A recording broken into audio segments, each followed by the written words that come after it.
২০২৮ সালের মধ্যেই কি থেমে যাবে বাংলাদেশের শিল্পের চাকা?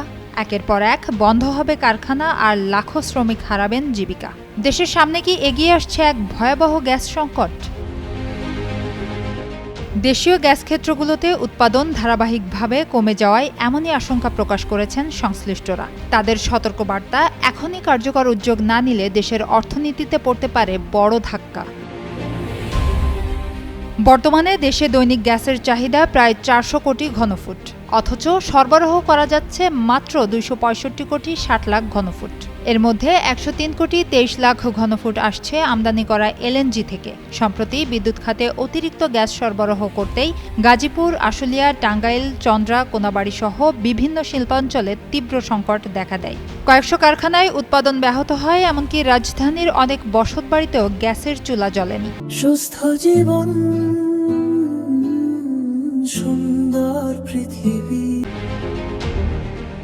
সরকারি পূর্বাভাস বলছে ২০২৮ সালে গ্যাস সরবরাহ নেমে আসতে পারে ২৫৭ কোটি ঘনফুটে, অথচ তখন চাহিদা ছাড়িয়ে যাবে ৫০০ কোটি ঘনফুট।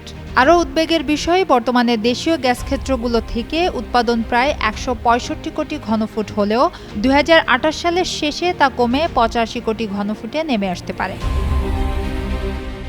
শুধু তিতাস গ্যাসের আওতায় রয়েছে ৪৫০০টিরও বেশি শিল্প কারখানা। এরই মধ্যে কয়েকশো কারখানা গ্যাসের অভাবে বন্ধ হওয়ার ঝুঁকিতে। নতুন করে ১,৮০০টির বেশি শিল্প প্রতিষ্ঠান বছরের পর বছর গ্যাস সংযোগের অপেক্ষায় রয়েছে।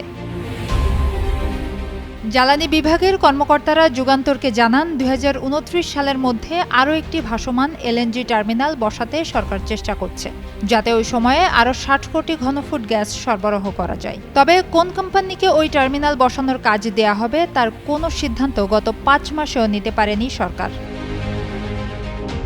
বিশেষজ্ঞদের মতে, নতুন গ্যাস ক্ষেত্র অনুসন্ধান, দ্রুত কূপ খনন এবং দীর্ঘমেয়াদী জ্বালানি পরিকল্পনা বাস্তবায়ন না হলে আগামী কয়েক বছরে শুধু শিল্প নয়, কর্মসংস্থান ও দেশের সামগ্রিক অর্থনীতিও বড় সংকটের মুখে পড়তে পারে। সুবর্ণা রহমান, যুগান্তর নিউজ।